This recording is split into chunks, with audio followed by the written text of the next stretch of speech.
देख ली दो क्लासिफिकेशन जो है वो देख ली थी, ठीक है। हमने कहा कि हम वायरसेस को क्लासिफाई करते हैं on the basis of host.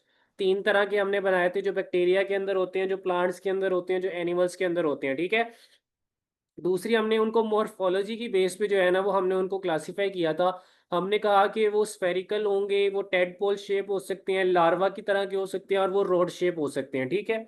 तीसरी बच्चों, आज जो हम क्लासिफिकेशन करने जा रहे हैं ना वायरसेस की, वो उनके कैप्सिड की टाइप्स की बेस पे है, ठीक है। तीसरी classification on the basis of based upon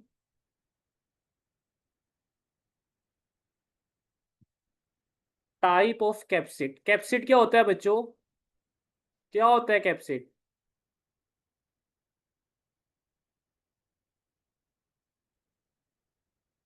क्या होता है बच्चों कैप्सिड? कल मैंने आपको पढ़ाया तो था कि ये देखें, ये मेरे पास आउटर अगर कवरिंग। जी, कोट, इनर कोट जो होता है हमारे पास, उसका वो कैप्सिड होता है। कोट के अंदर दो चीजें आती है ना, ये देखिए हमारे पास एक कैप्सिड आता है कोट के अंदर, और एक इन्वेलप आता है। जो इनर कोट होता है, कैप्सिड जो है वो इनर साइड पे हमारे पास प्रेजेंट होता है। आप यहाँ पे ये भी लिख सकते हैं कि ये हमारे पास इनर कोट होता है। और इन्वेलप जो होता है ये हमारे पास आउटर कोट होता है, आउटर कवरिंग होती है। कैप्सिड हर वायरस के अंदर प्रेजेंट होता है, और ये वायरस, हर वायरस की जो है ना वो एक खास करेक्टरिस्टिक होती है उसका कैप्सिड। इनवेलप कुछ वायरसेस के अंदर प्रेजेंट होता है, कुछ के अंदर नहीं प्रेजेंट होता, ठीक है। कैप्सिड सारे वायरसेस के अंदर जो है ना वो हमारे पास प्रेजेंट होगा, ये बात आप यहाँ पे लिख भी सकते हैं, ठीक है। Present in all viruses, present in all viruses. लेकिन इनवेलप के बारे में आप ये नहीं कह सकते कि ये सारे वायरसेस में प्रेजेंट होगा। इनवेलप जो है वो कुछ वायरसेस में प्रेजेंट हो भी सकता है, कुछ में वो प्रेजेंट हमारे पास नहीं हो सकता, ठीक है। अब जब हम वायरसेस को क्लासिफाई करते हैं ना upon the type of capsid, तो हमारे पास तीन क्लासिफिकेशन आती हैं। कितनी क्लासिफिकेशन आती हैं बच्चों? तीन सर। सॉरी, कहाँ चार। चार स्टार्ट? क्लासिफिकेशन हमारे पास आती हैं, चार क्लासिफिकेशन हमारे पास आती हैं, सॉरी बच्चों। एक होता है हेलिकल कैप्सिड। ऐसे वायरसेस जिनका कैप्सिड हमारे पास हेलिक्स की तरह का होता है। हेलिक्स से क्या मुराद है? स्पाइरल। स्पाइरल शेप कैप्सिड होगा हमारे पास उनका, ऐसे स्पाइरल शेप कैप्सिड होगा इनका हमारे पास, ठीक है। और इसके अंदर एग्जाम्पल्स में कौन से वायरसेस आ जाएंगे हमारे पास सर? इसकी एग्जाम्पल में हमारे पास जो वायरसेस आएंगे वो हमारे पास आएंगे tobacco, tobacco mosaic virus, tobacco mosaic virus.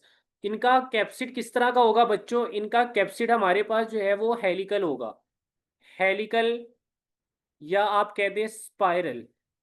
Spiral या हेलिकल जो है ना वो हमारे पास इनका कैप्सिड होता है। क्लियर है बच्चों यहाँ तक? जी सर। सर क्लास कब स्टार्ट हुई? अभी अभी बच्चे, बस ये पहली बार, पहली चीज जो है वो पहला पॉइंट हम डिस्कस कर रहे हैं, सर ठीक। थोड़ी सी ब्रेक नहीं देते, खाना खा लें।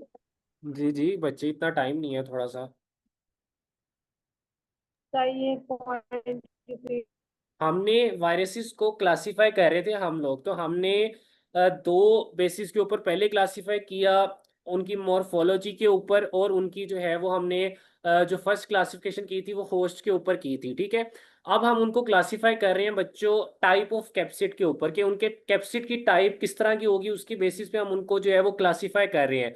पहली क्लासिफिकेशन उसमें थी हमारे पास हेलिकल कैप्सिड, यानी ऐसे वायरस जिनका कैप्सिड किस तरह का होगा, जिनका कैप्सिड हमारे पास इस तरह हेलिक्स की फॉर्म में होगा, ठीक है। उसको हमने पहला ये क्लासिफाई किया है। दूसरे नंबर पे हमारे पास जो क्लासिफिकेशन आती है बच्चों, वो आती है हमारे पास polyhedral capsid. Polyhedral capsid, polyhedral से क्या मुराद होता है बच्चों? पहले भी आपने ये लफ्ज पढ़ा है। पॉलीहेड्रल से बच्चों मुराद होता है मैनी साइड्स या फेसेस। इनका बच्चों जो कैप्सिड होता है ना वो कुछ इस तरह का होता है। ये देखिए, ये मैं यहाँ पे बनाता हूँ, ये देखिए मल्टीपल फेसिस, मैनी फेसिस जो होते हैं ना उसके अंदर होते हैं हमारे पास। अप टू आप कह सकते हैं कि 10 साइड्स होती हैं उसकी। ऐसे।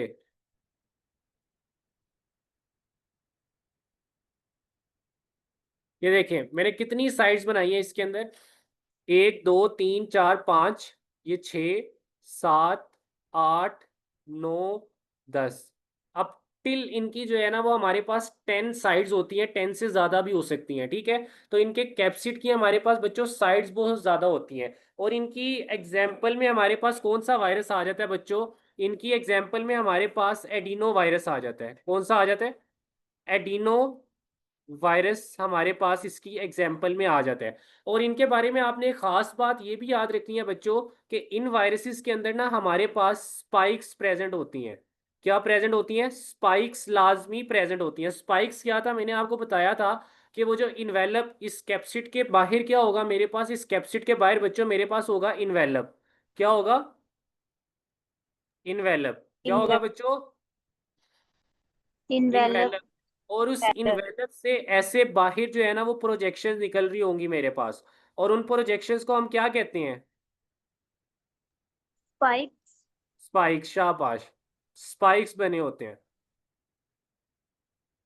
तो ये याद रखना है कि जो ये वाले पॉलीहेड्रल कैप्सिड वाले जो वायरस होते हैं ना, उनकी एक खास बात ये होती है कि उनके अंदर स्पाइक्स लाजमी प्रेजेंट होते हैं हमारे पास। ठीक है बच्चों, यहाँ तक क्लियर है?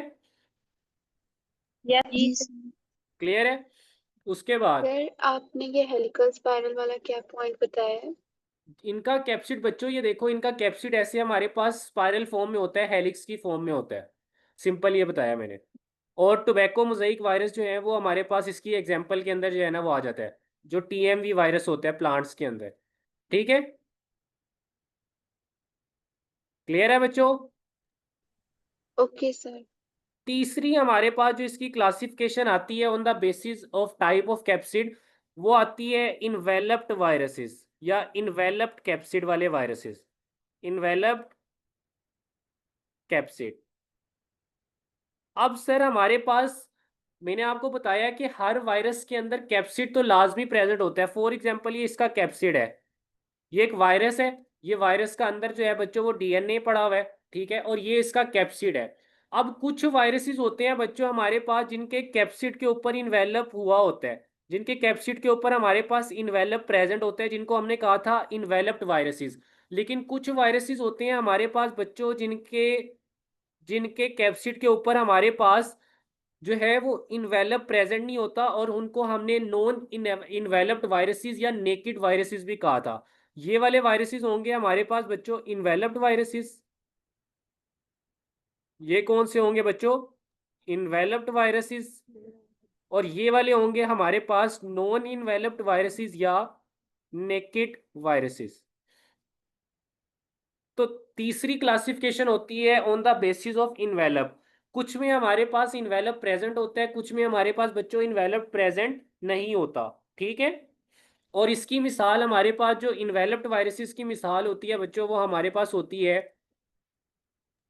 जो हमारा फ्लू का, ये जो आपको जुकाम जो लगता है, इन्फ्लुएंजा, इन्फ्लुएंजा वायरस, जो फ्लू का जो वायरस होता है, जो आजकल मुझे हुआ हुआ है फ्लू, जो मोस्टली यही चांसेस है कि इन्फ्लुएंजा वायरस जो है बच्चों वो हमारे पास इसने कॉज किया होगा।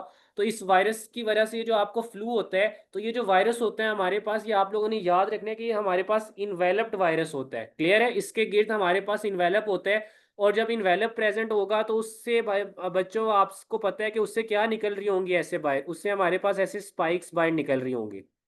ठीक है, क्लियर है बच्चों? जी सर। यहाँ तक क्लियर है? जी सर। यस। पक्की बात है, क्लियर है? कोई मसला किसी को? उसके बाद जी जी जुल्फकार बच्चे पूछें, क्या क्वेश्चन है?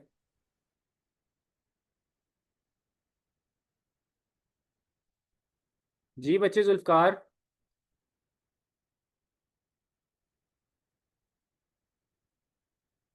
उसके बाद फोर्थ टाइप बच्चों हमारे पास आती है, फोर्थ क्लासिफिकेशन आती है हमारे पास, कॉम्प्लेक्स कैप्सिड। कुछ वायरस होते हैं जिनका कैप्सिड जो है वो सिंपल होता है, ठीक है। कुछ जो होते हैं वो हमारे पास कॉम्प्लेक्स कैप्सिड वाले होते हैं, ठीक है। कुछ वायरसेस होते हैं जिनका कैप्सिड जो है ना वो बिल्कुल सिंपल होता है, नॉर्मल होता है, ठीक है, मतलब उसके अंदर कोई कॉम्प्लेक्सिटी ऐसी हमारे पास नहीं होती। लेकिन कुछ होते हैं हमारे पास जिनका जो कैप्सिड है वो हमारे पास थोड़ा सा, आप कहते हैं बच्चों के कॉम्प्लेक्स कैप्सिड होता है, ठीक है। कौन सा, मैं आपको बताता हूँ। बैक्टीरियोफेज का आपने नाम सुना है बच्चों? बैक्टीरियोफेज कहीं देखा है आप लोगों ने, अभी तक पढ़ा है आपने कहीं? पढ़ा है सर। सर रोज ही पढ़ते हैं उसको, हर जगह पढ़ते हैं। मुझे एक बात तो बताएं, क्या इस बैक्टीरियोफेज में इन्वेलप प्रेजेंट है? Yes sir. जी। प्रेजेंट है। कहाँ पे?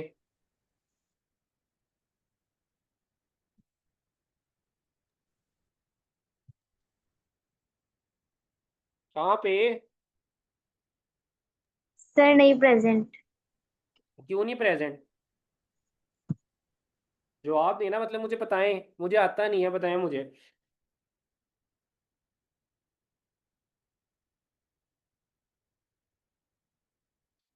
तो बच्चों ये जो मैंने आपके सामने जो बैक्टीरियोफेज बनाया हुआ है ना, इसके अंदर इन्वेलप हमारे पास प्रेजेंट नहीं है। ये जो सारा का सारा ब्लू से मैंने जो बनाया हुआ है ना बच्चों, ये हमारे पास कैप्सिड है, इसका सारा का सारा। ये क्या है बच्चों?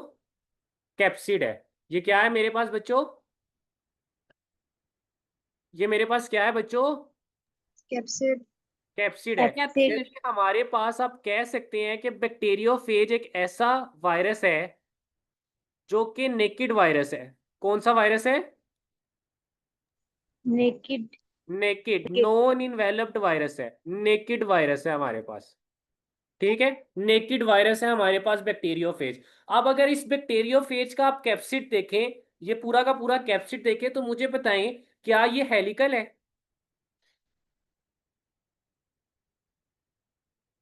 ये नो सर। हेलिकल लग रहा है आपको कहीं से बच्चों? No sir. स्पाइरल, कहीं पे स्पाइरल हुआ हो? नो। क्या ये पॉलीहेड्रल लग रहा है आपको, इसकी मैनी साइड्स हो? No sir. क्या ये इन्वेलप्ड है? नो।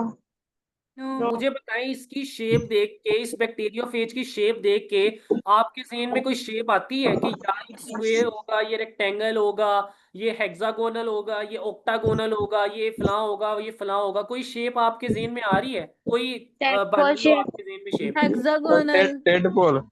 जी जी। टेडपोल। टेडपोल से। क्या क्या बच्चे, हेक्सागोनल? जी सर। सर बच्चे हेक्सागोनल तो सिर्फ यहां तक है ना इसकी शेप, ये नीचे कहाँ से टेडपोल हेक्सागोन शेप। आ गए? सर ये कॉम्प्लेक्स टेडपोल। शेप्ड है। पर टेडपोल शाबाश। टेडपोल। तो कॉम्प्लेक्स शेप इसलिए टेडपोल। कहा गया है कि इसमें आप कोई एक चीज आइडेंटिफाई कर ही नहीं सकते कि ये हेक्सागोनल है। मैं मान लेता हूँ कि ये हेक्सागोनल है, लेकिन ये तो सिर्फ इतना सा पार्ट, इसका ये जो हेड वाला पार्ट है ये हेक्सागोनल है। नीचे ये जो इसकी टेल्स हैं ये क्या है? ये तो हेक्सागोनल लग ही नहीं रही। तो हमने तो ओवरऑल उसकी शेप की बात करनी है ना, हमने सिर्फ हेड की बात तो नहीं ना करनी, है ना बच्चे? जी सर।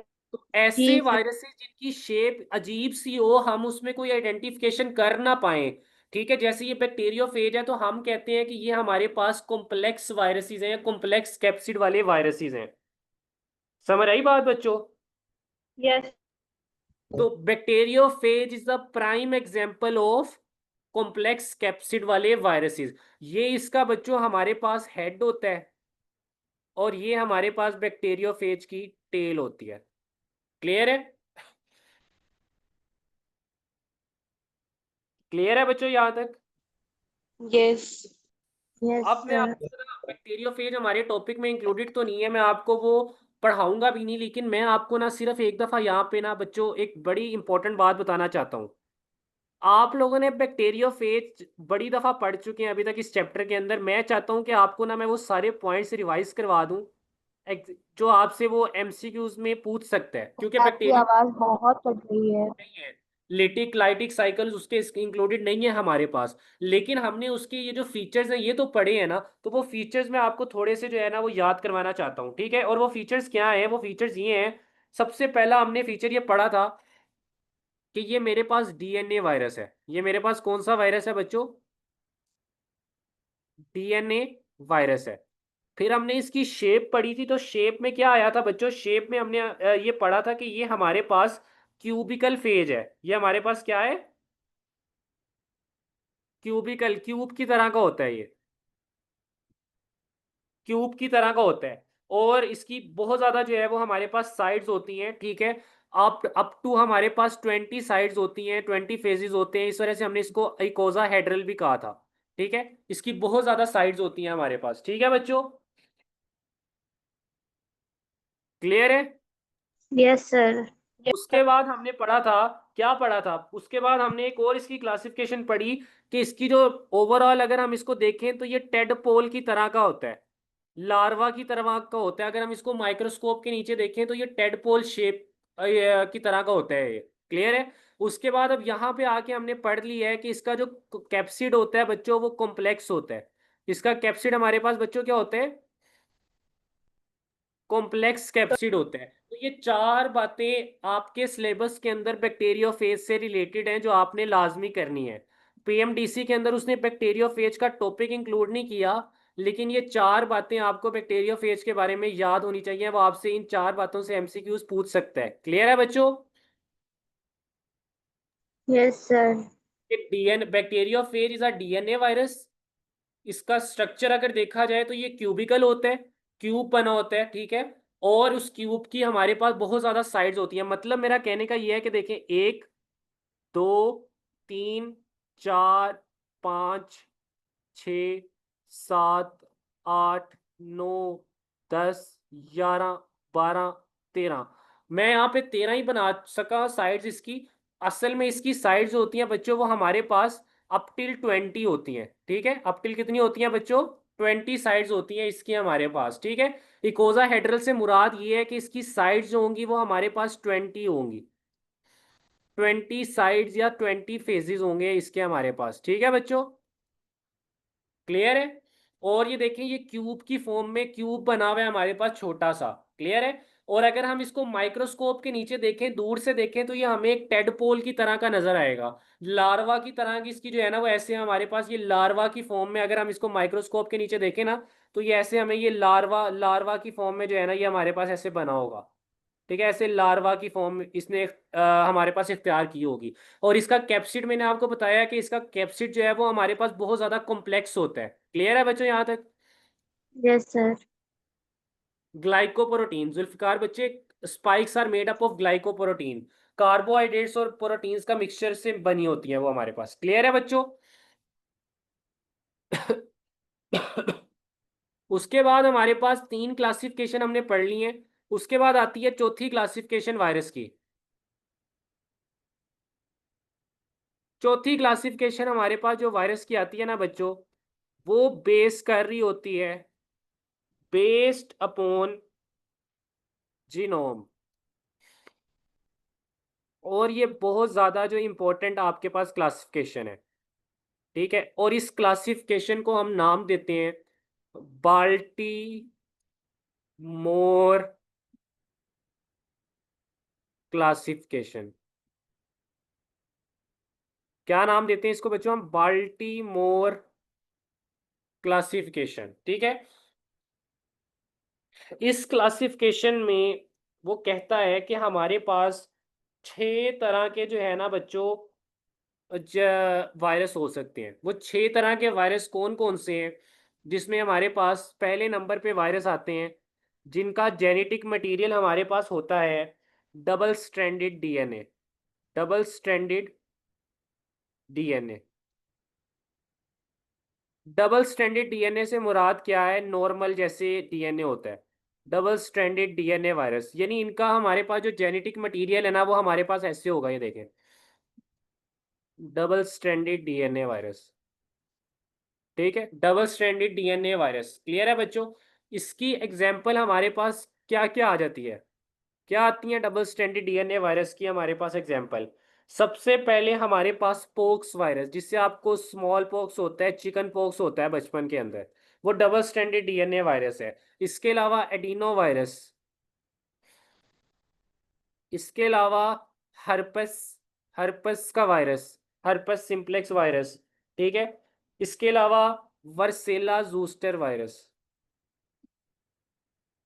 वर्सेला zoster virus. ठीक है। आपने बच्चों यहाँ पे याद रखने हैं, मेंशन किया हुआ है उसने कि हमारे पास जो हर्पस सिंप्लेक्स वायरस होता है ना, उसकी दो टाइप्स होती हैं। एक होती है हर्पस सिंप्लेक्स वायरस 1 और दूसरा होता है हमारे पास हर्पस सिंप्लेक्स वायरस 2।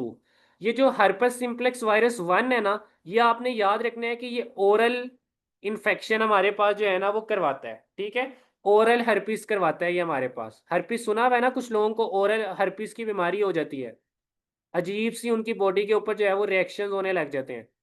ठीक है, इन्फेक्शन होने लग जाता है। ये हमारे पास ओरल इन्फेक्शन करवाता है, ओरल हर्पिस करवाता है ये हमारे पास। और ये जो हर्पस सिंप्लेक्स वायरस 2 है, ये हमारे पास जेनिटल हर्पिस। इन लोगों जिन लोगों को हर्पस सिंप्लेक्स वायरस 2 होता है, उनके जेनिटल पार्ट्स में जो रिप्रोडक्टिव पार्ट्स होते हैं उसके ऊपर जो है बच्चों इन्फेक्शन वगैरह हमारे पास हो जाता है। ठीक है। उसके बाद दूसरे नंबर पे जो आती है क्लासिफिकेशन, वो हमारे पास बच्चों इसकी आती है single stranded sir DNA virus. जी बच्चे। ये जो बर्सीला जोस्टर आपने बताया, ये चिकन पॉक्स कॉज करता है ना? ये क्या बच्चे, आवाज नहीं आ रही, बहुत स्लो आवाज आ रही है आपकी। ये जो आपने बताया बर्सीला जोस्टर वायरस, ये जी चिकन जी। पॉक्स कॉज करता है ना? नहीं, चिकन पॉक्स भी कॉज करते हैं ये, लेकिन ये और बड़ी बीमारियां, ये जो इम्यूनो कॉम्प्रोमाइज पेशेंट्स होते हैं ना, यानी जिन बेचारों की इम्यूनिटी इतनी स्ट्रांग नहीं होती, उनके अंदर इन्फेक्शंस कॉज करते हैं डिफरेंट। उनकी स्किन के ऊपर लेयर्स बन जाती हैं, फोड़े वगैरह उनकी स्किन के ऊपर बन जाते हैं। एज सच आप नहीं कह, चिकन पॉक्स भी कॉज करते हैं, लेकिन एज सच जो है ये इतने ज़्यादा इस ये क्या कहते हैं कि इसकी वजह से नहीं होते। चिकन पॉक्स होते हैं लेकिन मोस्टली इनकी वजह से नहीं होते ये, और जो है वो डिफरेंट बीमारियां भी हमारे पास करवाते हैं। ठीक है बच्चे। जी सर, ठीक है। ठीक है। उसके बाद बच्चे आपके पास single stranded DNA virus. Single stranded DNA virus किस तरह के होते हैं? सिर्फ एक स्ट्रैंड होगा डीएनए का इनके अंदर। नॉर्मली हमें पता है डीएनए डबल स्ट्रैंडेड होता है, लेकिन इन वायरस के अंदर डीएनए का सिर्फ एक ही स्ट्रैंड होगा। और इसकी एग्जांपल क्या है? इसकी एग्जांपल में हमारे पास आ जाते हैं बच्चों पेर्वो पेर्वो वायरस। पेर्वो वायरस। उसके बाद तीसरे नंबर पे हमारे पास आते हैं double stranded RNA virus. Normally आपको पता है कि हमारे पास आरएनए सिंगल स्ट्रैंडेड होता है, लेकिन कुछ वायरसेस होते हैं उनके अंदर डबल स्ट्रैंडेड आरएनए हमारे पास पड़ा होता है। ठीक है, ये देखें, ये डबल स्ट्रैंडेड आरएनए। आरएनए और डीएनए में फर्क क्या होता है बच्चे? आरएनए डबल स्ट्रैंडेड होता है, डीएनए सिंगल स्ट्रैंडेड। नहीं, लेकिन मैंने आपके सामने डबल स्टैंडर्ड आरएनए बना दिया और सिंगल स्टैंडर्ड डीएनए बना दिया। ये तो फर्क नहीं होता बच्चे, नाम से पता चलता है कि डीएनए के अंदर डीऑक्सी राइबोज। मेजर डिफरेंस जो होता है, जो प्राइमरी डिफरेंस होता है, वो डीऑक्सी राइबोज का होता है। ठीक है बच्चे। Okay sir. Double sir standard लेकिन आर जी।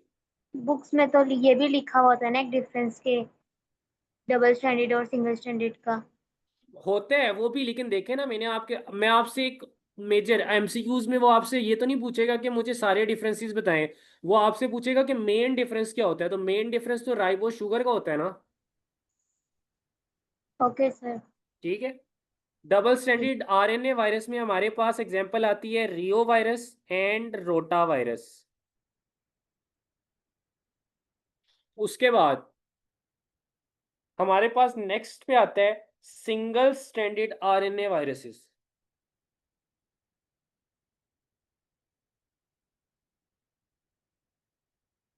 अब इस सिंगल स्टैंडर्ड आरएनए वायरस की ना बच्चों आगे हमारे पास बहुत ज्यादा टाइप्स हैं। क्या है बच्चों? टाइप। तीन टाइप्स हैं।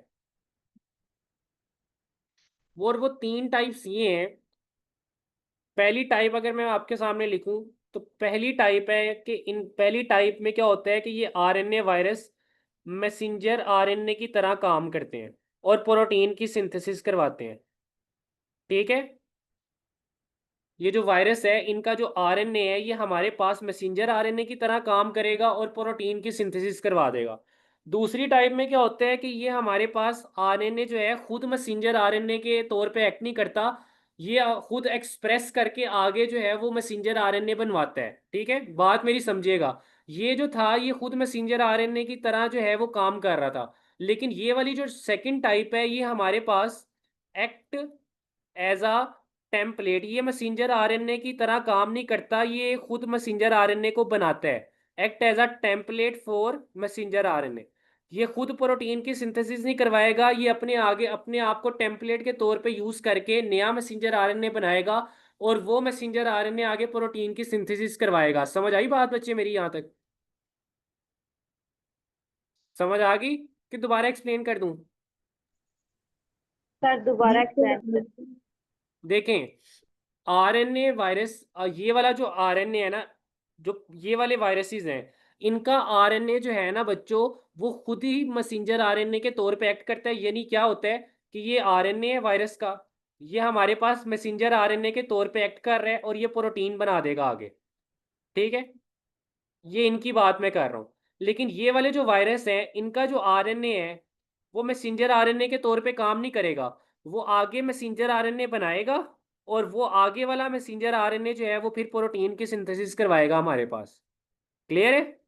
ये वाले जो है ये खुद मैसेंजर आरएनए के तौर पे काम कर रहे हैं। इन वाले वायरसेस का जो आरएनए है वो मैसेंजर आरएनए के तौर पे काम कर रहा है, लेकिन इन वाले वायरसेस का जो आरएनए है वो मैसेंजर आरएनए के तौर पे काम नहीं कर रहा, वो आगे मैसेंजर आरएनए बनाएगा और वो मैसेंजर आरएनए आगे प्रोटीन बनाएगा। समझ आइए अब बात बच्चे? Yes sir, thank. अब समझ आ गई? ठीक है। उसके बाद तीसरे नंबर पे वो आते हैं हमारे पास जो आरएनए ना तो आगे मैसेंजर आरएनए बनाते हैं ना आगे प्रोटीन बनाते हैं, वो आरएनए कन्वर्ट हो जाते हैं डीएनए के अंदर। ठीक है, with the help of restriction, sorry, with the help of reverse transcriptase, और वो आरएनए डीएनए बनाते हैं और वो डीएनए आगे फिर जो है वो फंक्शन करता है। तो तीसरी टाइप होती है हमारे पास जो act as a template, act as a template for DNA. मिसाल क्या है कि ये देखें, ये मेरे पास आरएनए इन वायरसेस का, ये with the help of enzyme reverse transcriptase DNA बनाएगा, वो डीएनए फिर आगे मैसेंजर आरएनए बनाएगा और वो मैसेंजर आरएनए फिर आगे हमारे पास प्रोटीन बनाएगा। समझ आई बच्चों? अब पॉइंट क्लियर हुआ ये वाला? क्लियर है बच्चों? तो सिंगल स्ट्रैंडेड आरएनए वायरस हमारे पास तीन तरह के होते हैं। एक वो जिनका आरएनए खुद ब खुद मैसेंजर आरएनए के तौर पे एक्ट करता है। दूसरे वो जिनका आरएनए मैसेंजर आरएनए के तौर पे एक्ट नहीं करता बल्कि आगे मैसेंजर आरएनए बनाता है और वो मैसेंजर आरएनए आगे प्रोटीन बनाता है हमारे पास। तीसरे वो होते हैं जिनका आरएनए ना तो प्रोटीन बनाता है डायरेक्टली, ना वो मैसेंजर आरएनए के को आगे बनाता है, वो कन्वर्ट होता है डीएनए के अंदर, डीएनए फिर आगे कन्वर्ट होता है मैसेंजर आरएनए, मैसेंजर आरएनए फिर आगे प्रोटीन के अंदर हमारे पास चेंज होता है। समझ आई बच्चों यहाँ तक? क्लियर है? Yes clear sir. है? किसी को कोई इशू यहाँ तक? किसी को कोई इशू तो पूछ ले। अब इनकी एग्जांपल्स बच्चे, ऐसे वायरसेस जिनका आरएनए मैसेंजर आरएनए के तौर पे एक्ट करते हैं, उनकी एग्जांपल्स में हमारे पास आता है, हमारे पास hepatitis A and C virus. ठीक है, ऐसे वायरसेस जिनका आरएनए टेम्पलेट के तौर पे एक्ट करता है मैसेंजर आरएनए के लिए, उनके एग्जांपल्स में आते हैं हमारे पास मीजल्स, मम्स, इन्फ्लुएंजा, फ्लू का वायरस, इन्फ्लुएंजा। ठीक है, इसके अलावा जो रेबीज का वायरस होता है, rabies, influenza and rabies. Clear है? ये चार वायरस हमारे पास ऐसे होते हैं जिनका आरएनए, ये आरएनए वायरस होते हैं और इनका आरएनए जो है वो मैसेंजर आरएनए बनाता है, फिर आगे प्रोटीन बनती है। इसमें अगर मैं आपको और मिसाल दूं तो इसमें हमारे पास पिकोरनो वायरस होता है, एक पिकोरनो वायरस। ठीक है, और रुबेला वायरस इसके अंदर हमारे पास होता है। ठीक है, और इसकी मिसाल दूं जिनका आरएनए टेम्पलेट के तौर पे एक्ट करता है डीएनए के डीएनए के लिए और फिर वो डीएनए आगे मैसेंजर आरएनए फिर प्रोटीन बनाता है। तो इसमें बच्चों मुझे खुद बताओ, सब कुछ छोड़ो, आप लोगों ने पढ़ा हुआ है कि एक आपके पास एक बीमारी भी होती है जिसमें जो वायरस होता है उसके अंदर आरएनए प्रेजेंट होता है, वो आरएनए जो है वो रिवर्स ट्रांसक्रिप्टेज की मदद से डीएनए बनाते हैं और डीएनए फिर आगे सारे काम करता है। कौन सा वायरस आप लोगों ने पढ़ा हुआ है? कौन सा ऐसा वायरस अभी तक आप लोगों ने पढ़ा है जिसके अंदर रिवर्स ट्रांसक्रिप्टेज एंजाइम प्रेजेंट होता है? आप लोगों को खुद ही समझ आ जाएगी। HIV। HIV, शाबाश। HIV। जो हमारे पास रेट्रो वायरस होता है HIV का।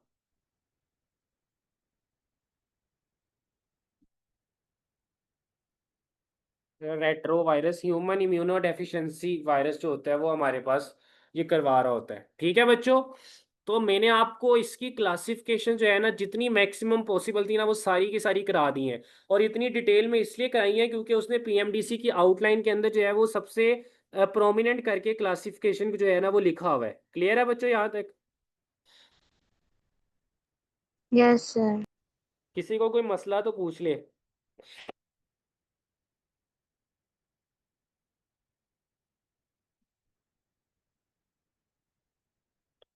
उसके बाद बच्चों हम लोग शुरू करते हैं अपना नेक्स्ट टॉपिक पीएमडीसी के सिलेबस के अकॉर्डिंग, जो कि हमारे पास होता है रेट्रो वायरसेस या HIV एड्स। एड्स का उसने दिया हुआ है टॉपिक हमारे पास, human human immuno human immuno deficiency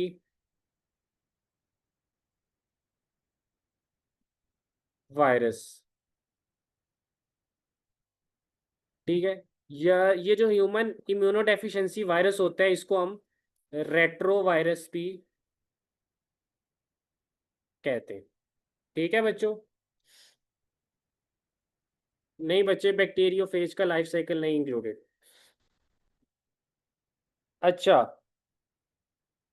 इसमें शुरू करने से पहले हमें सबसे पहले रेट्रो वायरसेस का पता होना चाहिए। मैं रेट्रो वायरसेस की यहाँ पे एक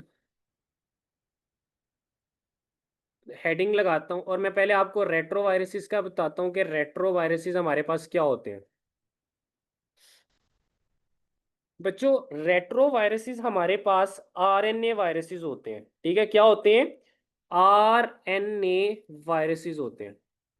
आरएनए वायरसेस यानी इनके अंदर जो जीनोम होता है, जीनोम जो जेनेटिक मटेरियल होता है हमारे पास, वो आरएनए होता है। इनका जो जेनेटिक मटेरियल होता है वो हमारे पास बच्चों क्या होता है? आरएनए होता है। ठीक है, और इनको रेट्रो वायरसेस क्यों कहा जाता है, कोई मुझे बता सकता है? कोई मुझे बता सकता है कि इनको रेट्रो वायरसेस क्यों कहा जाता है? सर रिवर्स हाँ, ट्रांसक्रिप्टेज की वजह से। शाबाश। क्योंकि इन वायरसेस के अंदर ये जो इनका जेनेटिक मटेरियल है आरएनए, इसके ऊपर एक्ट करता है एक इंजाइम, और उस इंजाइम का नाम होता है हमारे पास रेट्रोवायरस। क्या नाम होता है? Sorry, reverse transcriptase enzyme. क्या नाम होता है उस इंजाइम का जो इस आरएनए के ऊपर एक्ट करता है? उसका नाम होता है बच्चों रिवर्स ट्रांसक्रिप्टेज इंजाइम। और वो रिवर्स ट्रांसक्रिप्टेज इंजाइम इस आरएनए को चेंज कर देता है डीएनए के अंदर। किसमें चेंज कर देते हैं? तीन। डीएनए के अंदर। ठीक है, मुझे बताएं, ये जो डीएनए बना है ये सिंपल डीएनए है या मैं इसके साथ कुछ लगाऊं?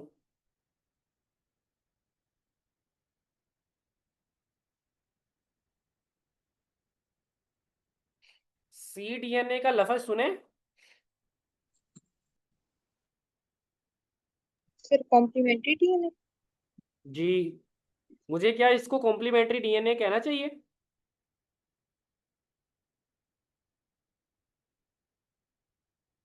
बताएं।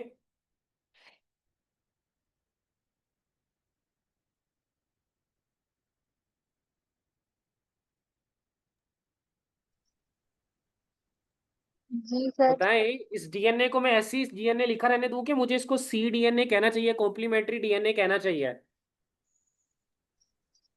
सर सी कहना चाहिए। कहना चाहिए ना?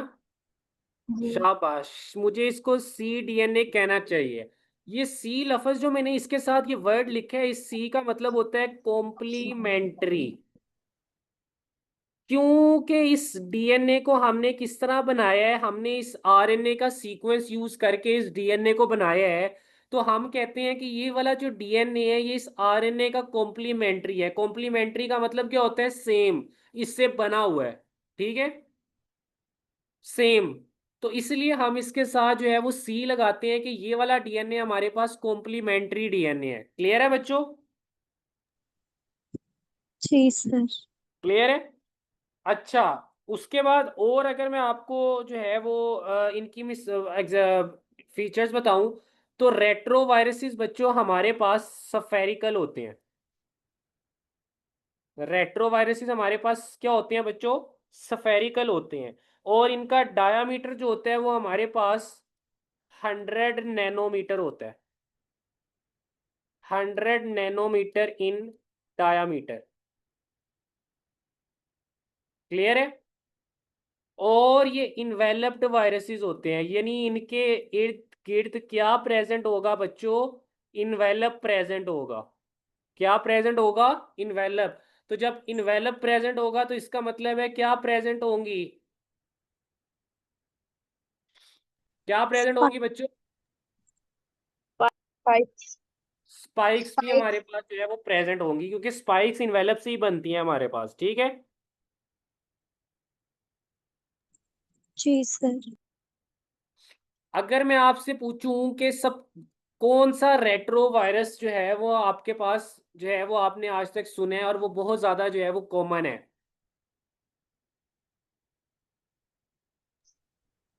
Sir hepatitis B. कोरोना का भी तो ऐसे ही था। हेपेटाइटिस बी रेट्रो वायरस है बच्चों? पोलियो। ओ मेरे बच्चे। सर कोरोना वायरस का जो वायरस होता है उसको भी बोल सकते हैं क्योंकि उसके अराउंड भी स्पाइक्स होते हैं।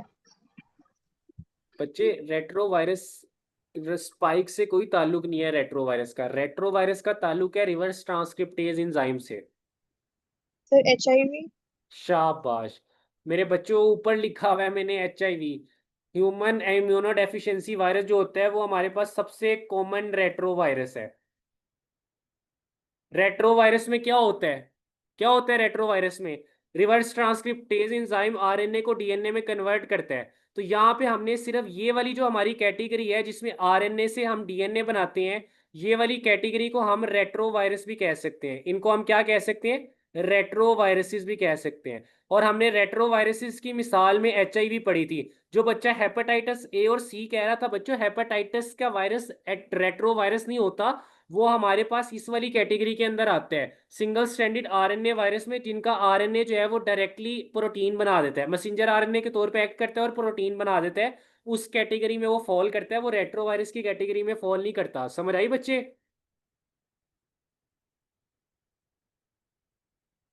समझ आई? Yes sir. आगे समझ। कौन कह रहा था yes sir. Hepatitis virus? Polio virus. अच्छा, अब मजे की बात पता है क्या है? कि ये देखें, ये मेरे पास रेट्रो वायरस है। क्या है मेरे पास? Retro virus. अब ये रेट्रो वायरस एक सेल के अंदर गया है। मैं एक बड़ा सा सेल बनाता हूँ। लाइफ साइकिल तो मैंने आपको पढ़ाना ही पढ़ाना है, उससे पहले एक चीज समझाने चाह रहा हूँ। ये एक सेल के अंदर गया है।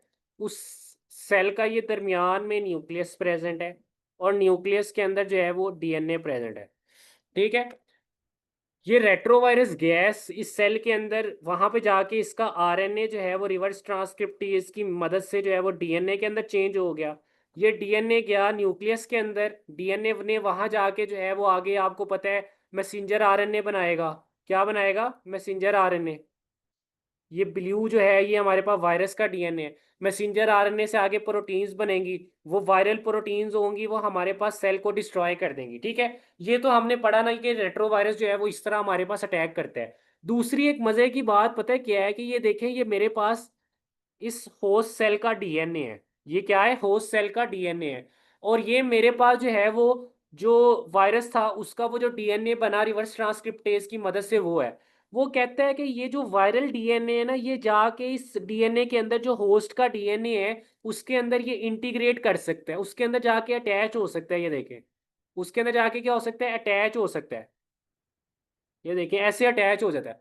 और फिर वो कहता है कि जैसे जैसे ये जो होस्ट सेल है वो आगे हमारे पास जो है वो डिवाइड करता जाएगा, डॉटर सेल्स अपने ऑफस्प्रिंग्स बनाता जाएगा। तो वो उसका आपको पता है ऑफस्प्रिंग्स में डीएनए तो पेरेंट्स से ही आता है ना। तो जब पेरेंट्स से ही वो वायरस वाला वायरल डीएनए आ रहा होगा, तो ऑफस्प्रिंग जो सेल्स होंगे, जो डॉटर सेल्स होंगे, उनके अंदर भी वो हमारे पास वो वायरस का डीएनए लगा होगा। तो वो भी हमारे पास आप कह दें कि इन्फेक्टेड सेल्स हमारे पास बनते जाएंगे। तो ये जो ऑफस्प्रिंग बनेंगे ना, जिनके अंदर वायरल डीएनए होगा इंटीग्रेटेड, वायरल डीएनए, इनको हम कहते हैं प्रोगनी। क्या कहते हैं बच्चों? Progeny progeny. Of virus. ठीक है, प्रोगनी ऑफ वायरस। क्लियर है बच्चों? सर आपने मैसेंजर आरएनए के आगे क्या लिखा है? प्रोटीन्स। मैसेंजर आरएनए आगे प्रोटीन्स बनानी होती है ना, तो ये कौन सी प्रोटीन्स होंगी? ये वायरस ने बनाई है, तो ये हमारे पास वायरल प्रोटीन्स होंगी। और वायरल प्रोटीन सेल के अंदर आके बच्चों अच्छा खासा जो है वो क्या कहते हैं, धमाके मचा देंगी, तबाही मचा देंगी।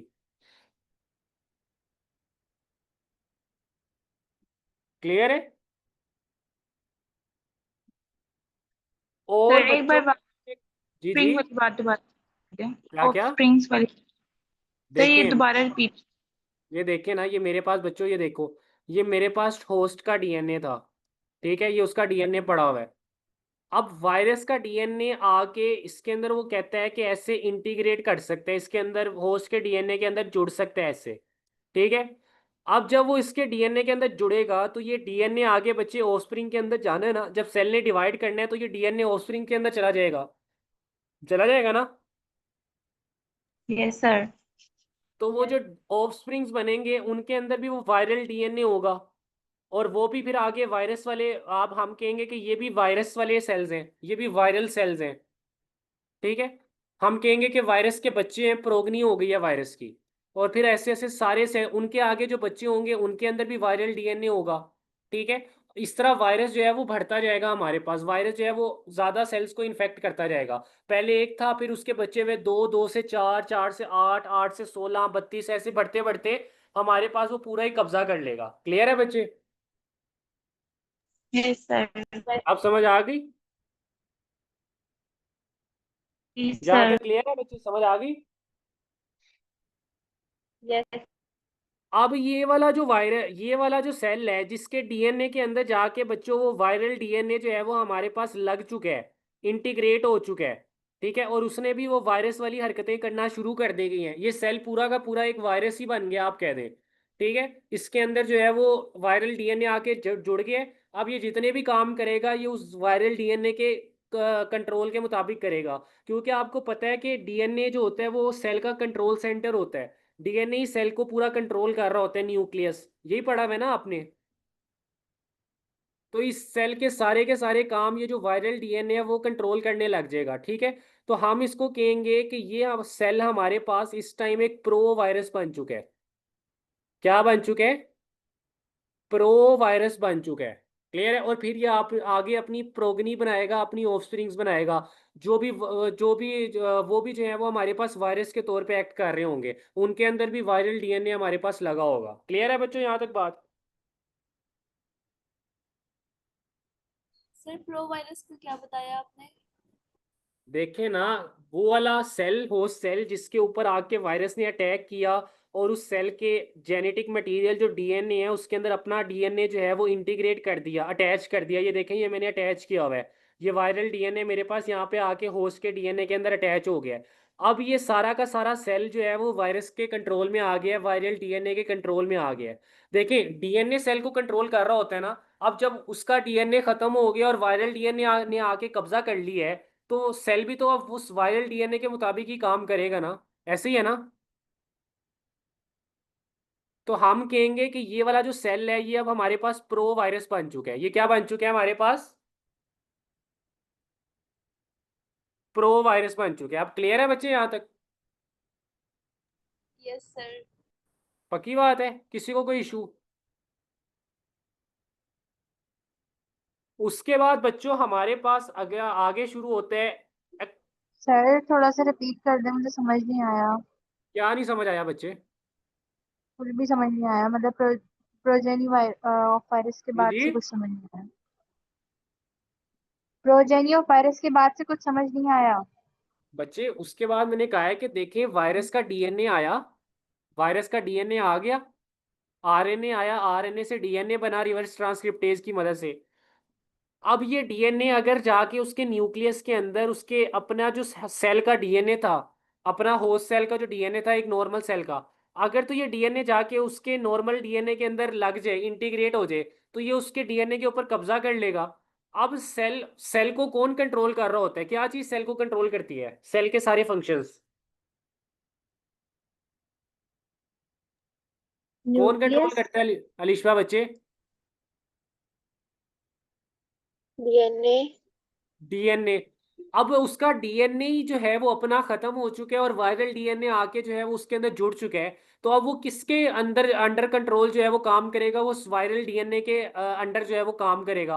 वो वायरल डीएनए अब उसको जो है वो ऑर्डर्स देगा। पहले उसका अपना नॉर्मल डीएनए उसको ऑर्डर दे रहा था कि तुमने इस टाइम पे ये काम करना है, अभी तुमने ये काम करना है, अब थोड़ी देर बाद ये काम करना है। अब उसको जो है वो वायरल डीएनए जो है वो आके कंट्रोल कर लिया उसके डीएनए के ऊपर सारा। अब वो उसको ऑर्डर दे रहा है। तो ऐसा सेल जिसके ऊपर जो है वो वायरल डीएनए आगे कंट्रोल कर ले उसको, उसको हम प्रो वायरस का नाम देते हैं कि ये सेल हमारे पास वायरस बन चुका है, इसको हम प्रो वायरस कहते हैं। क्लियर है बच्चे? अब समझ आ गई है? जी सर, थैंक यू। जी थैंक यू। आ गई है समझ? जी sir, thank you so much. चलें, ये हमारे पास रेट्रो वायरसेस की डिटेल हो गई थी, ठीक है। उसके बाद हमारे पास आता है डिजीज एचआईवी। क्या आती है? एचआईवी की डिजीज आती है हमारे पास।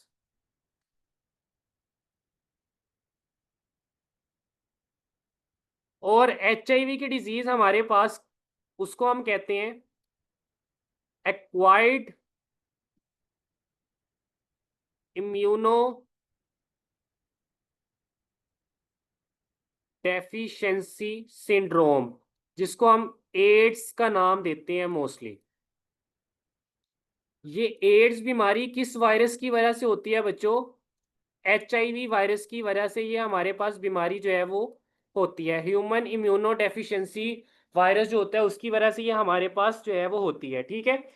एड्स की अगर हिस्ट्री की बात की जाए तो एड्स हमारे पास सबसे पहले 1980s के अंदर जो है, 1980s के अंदर जो है वो यंग मेल्स के अंदर जो है वो देखा गया। यंग मेल्स के अंदर ये देखा गया।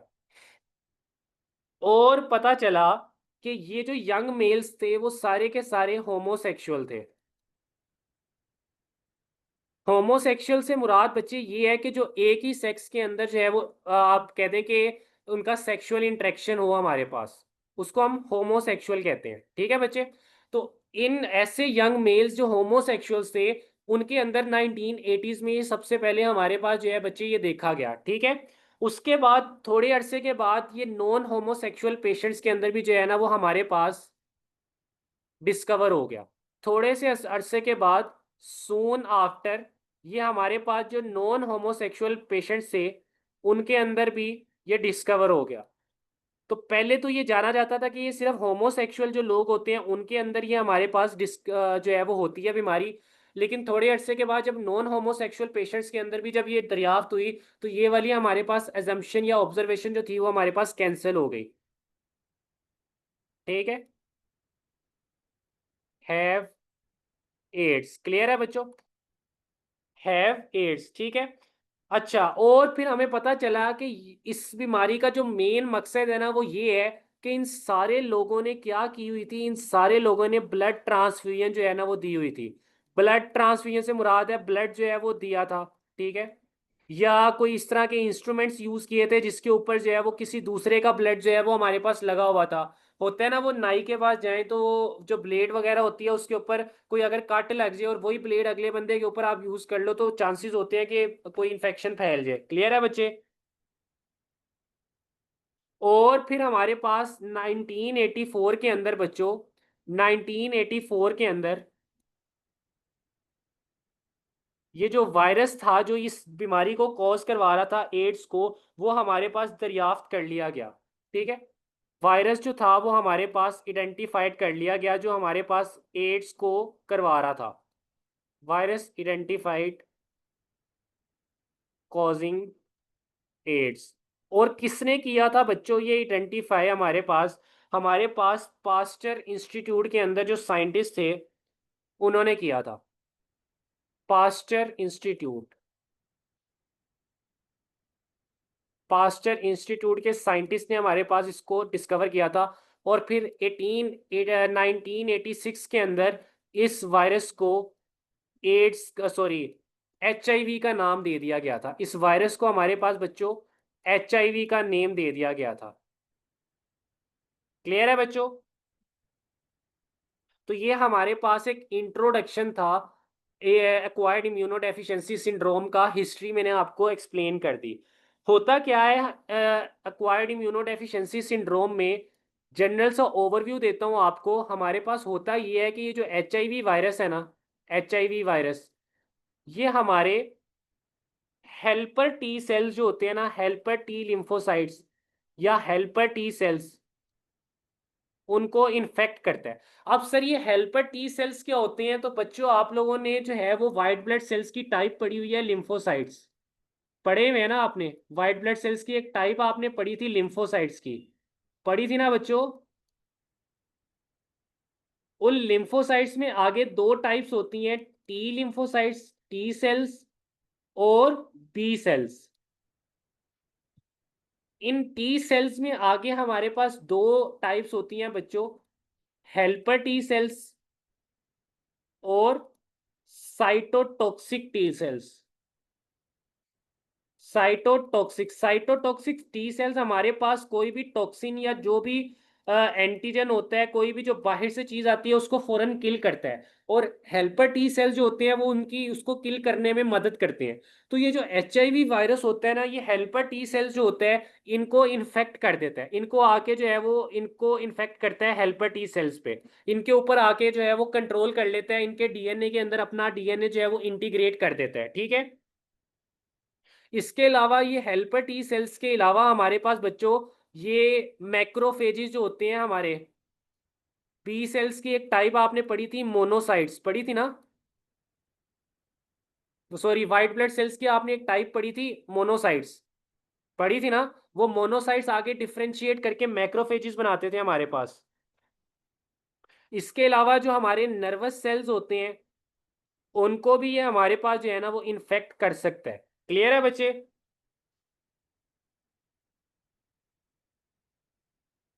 और आपको मजे की बात बताऊं कि ये जो HIV का वायरस है ना, ये जो HIV वायरस है, बड़े मजे की बात आपने सुननी है। HIV वायरस जो है ना हमारे पास, HIV वायरस हमारे पास जो है वो हमारे पास मोंकीज के जो सेल्स होते हैं उनको जाके भी अफेक्ट इन्फेक्ट करते हैं, उनके ऊपर जाके भी जो है वो कंट्रोल करता है। ठीक है, और वहां पे जाके वो अच्छी तरह जो है वो अपनी प्रोगनी भी बनाता है, मल्टीप्लाई भी करता है। लेकिन मजे की बात ये है, मजे की बात बच्चों ये है कि ये उनको इन्फेक्ट नहीं करता, सॉरी, उनके अंदर डिजीज कॉज नहीं करता। वहां पे उनके सेल्स के ऊपर जाके अपना कंट्रोल तो कर लेता है सारा, कंट्रोल करके उनके आगे जितने भी ऑफस्प्रिंग्स बनते हैं उनके ऊपर भी कंट्रोल होता है इसका सारा। लेकिन मजे की बात ये है कि ये उनके डिजीज कॉज नहीं करता, उनके सेल्स को खराब नहीं करता। क्लियर है? तो इस बात से हमें ये पता चला कि ये जो HIV वायरस है ये हमारे पास होस्ट स्पेसिफिक है। होस्ट स्पेसिफिक, कुछ कुछ होस्ट को जो है वो सिर्फ इन्फेक्ट करता है, जैसे इंसानों को ये अफेक्ट करता है। मोंकीज को ये जाके उनके सेल्स के ऊपर कब्जा तो कर लेता है, सेल्स को ग्रो आगे जो उनके डॉटर्स होते हैं उसके ऊपर भी कब्जा कर लेता है, लेकिन उनको खराब नहीं करता। क्लियर है बच्चे?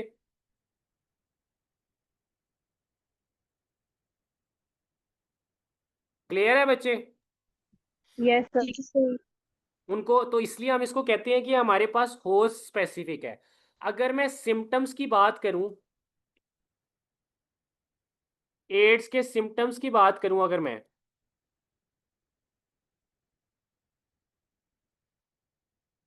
तो क्या होते हैं बच्चों एड्स के सिम्टम्स मेरे पास?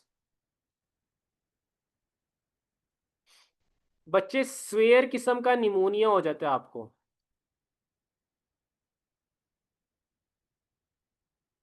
जिन लोगों को एड्स होता है ना बच्चों, उनको स्वेयर किस्म का निमोनिया जो है ना वो हमारे पास हो जाता है, ठीक है।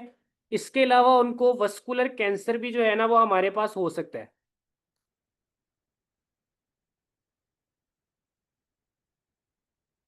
अब देखिए एड्स के पेशेंट्स की ना इम्यूनिटी कम हुई होती है। टी सेल्स आपके क्या है, आपने इम्यूनिटी के चैप्टर में पढ़ा है, टी सेल्स आपके इम्यून सिस्टम को बना रहे होते हैं। तो जब टी सेल्स ही खराब हो गए हैं तो इम्यूनिटी आपकी बच्चों जो है ना वो हमारे पास कम हो गई होती है। इम्यूनिटी हमारे पास क्या हो गई होती है बच्चों, कम हो गई होती है। तो इस वजह से आपको बाकी डिफरेंट बीमारियां होने के चांसेस जो है ना वो बढ़ जाते हैं। इसके अलावा वेट लॉस,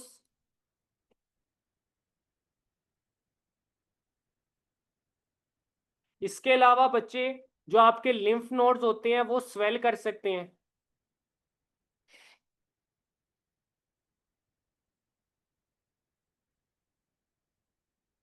क्लियर है। और इसके अलावा आपका जो इम्यून फंक्शन है वो हमारे पास कम हो गया होता है, डिक्रीज इम्यून फंक्शन। आपको बार बार कोई बीमारी होने लग जाती है, रोज कोई ना कोई नई बीमारी आप लोगों को होना शुरू हो जाती है। तो ये हमारे पास जनरल सिम्टम्स होते हैं एड्स के, जो मोस्टली पेशेंट को जो है ना वो देखे गए हैं। क्लियर है बच्चे यहाँ तक? आगे इंशाल्लाह हम कल, थोड़ा सा रह गया उसको कल कंटिन्यू करेंगे। थोड़ी सी तबीयत मेरी ख़राब है जिसकी वजह से आज हम इसको यहीं पे जो है वो रोक देंगे। क्लियर है बच्चे यहाँ तक? किसी को कोई इश्यू हो, कोई मसला मसाइल? Sir no sir. Sir thank you. Sir book के अंदर एक ये लाइन लिखी